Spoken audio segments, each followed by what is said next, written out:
Pernah nggak sih kamu ngerasa cemas tapi bingung kenapa? Kita semua pasti pernah ngalamin.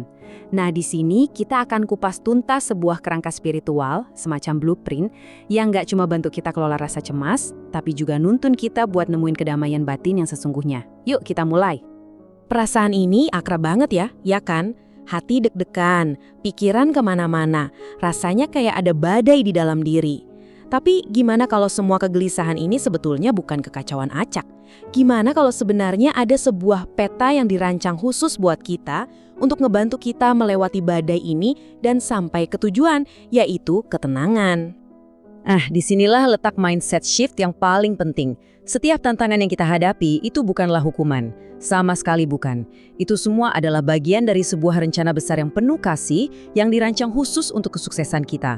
Jadi ini bukan tentang bertahan dalam penderitaan, tapi tentang memahami apa tujuannya. Siap buat ngeliat lebih dalam?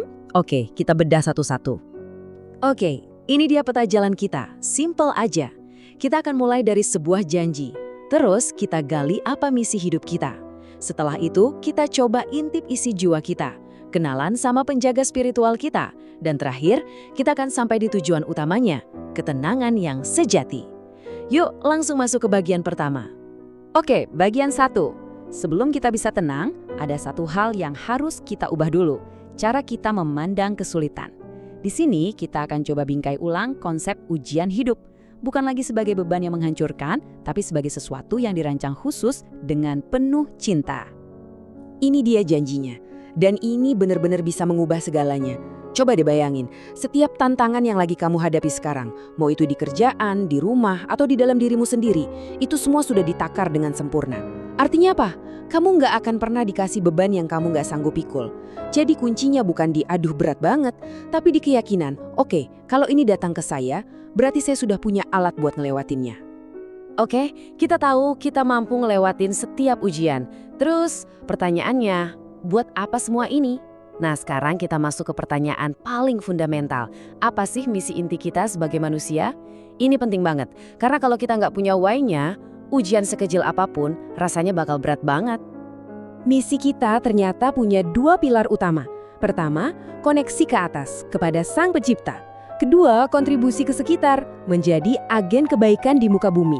Menurut blueprint ini, saat hidup kita sejalan dengan 2 pilar ini, kita tuh bukan lagi sekedar menjalani hidup, kita lagi aktif membangun fondasi yang super kokoh untuk ketenangan batin yang nggak tergoyahkan. Dan ini dia hasilnya, dijanjikan dengan sangat jelas. Ini kayak rumus sebab akibat yang pasti. Ikuti petunjuknya, maka rasa khawatir dan sedih itu bakal hilang. Ini bukan cuma kata-kata puitis loh, ini beneran sebuah formula spiritual. Oke, sekarang kita tur mesin sedikit ya. Kita coba bedah jeroan jiwa kita. Kenapa? Karena disinilah medan perang yang sesungguhnya berada. Semua kegelisahan, semua kecemasan, dan sekaligus semua potensi kedamaian kita asalnya ya dari sini. Coba bayangin, jiwa kita itu kayak bangunan 3 lapis.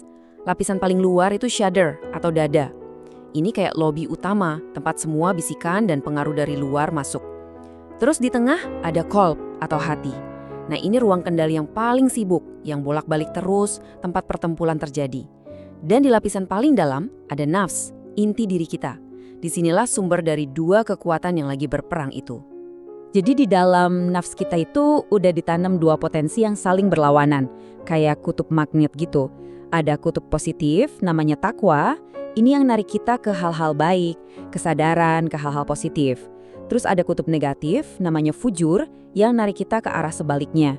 Nah, pertarungan abadi antara 2 tarikan inilah yang bikin hati kita, si kolb itu, jadi terus bergejolak.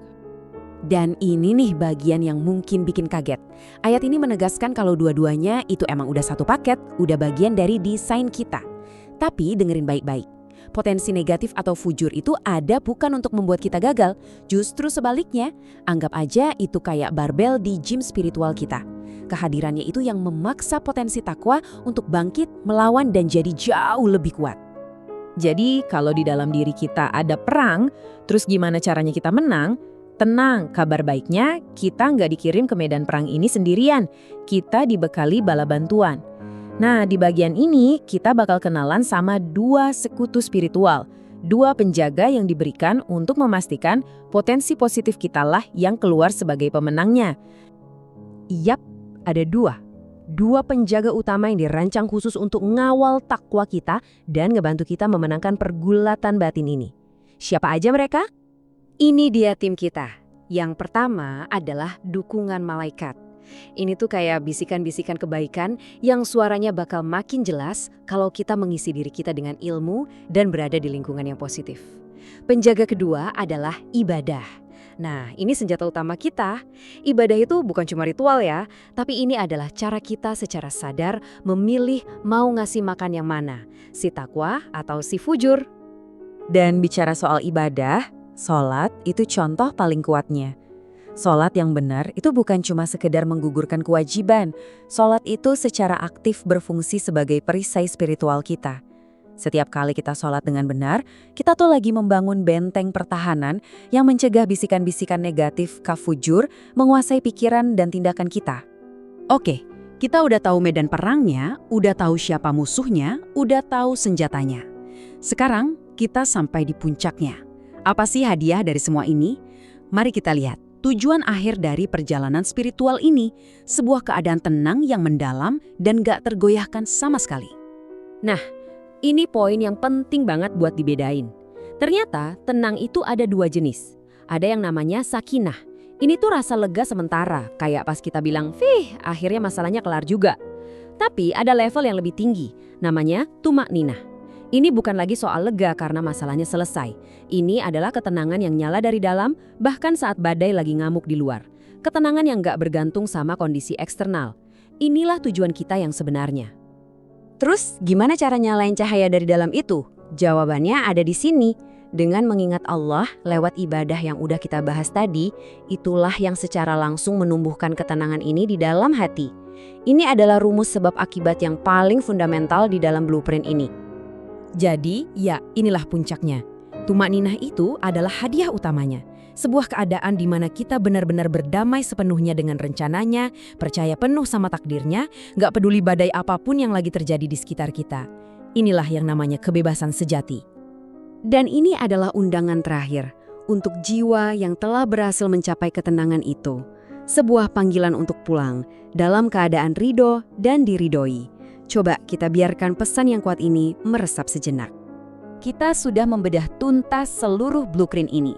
Tapi ingat ya, ini bukan cuma sekedar teori. Ini adalah panduan untuk dipraktekkan. Jadi, pertanyaannya sekarang kembali ke kita semua. Langkah kecil apa, satu saja, yang bisa kamu ambil hari ini untuk mulai membangun ketenangan batin versi kamu sendiri?